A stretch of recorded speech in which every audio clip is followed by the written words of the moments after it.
Siamo qui a San Giovanni Rotondo, base del contingente Veneto per la campagna AIB in collaborazione tra Regione Veneto e Regione Puglia.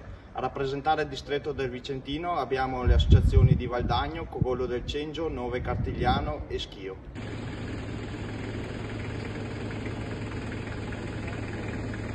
Sono partiti da tutta la regione, anche dalla nostra provincia, comprese le sezioni di Cartigliano e Nove, per aiutare gli amici pugliesi ad affrontare l'emergenza incendi che sta mettendo in ginocchio buona parte della regione.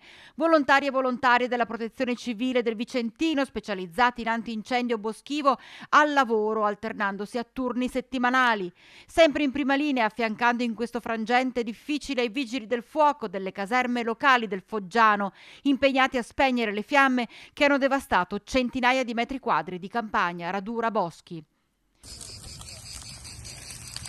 Domenica nuove squadre dal Veneto raggiungeranno il centro di San Giovanni Rotondo per dare il cambio ai colleghi e colleghe del Vicentino.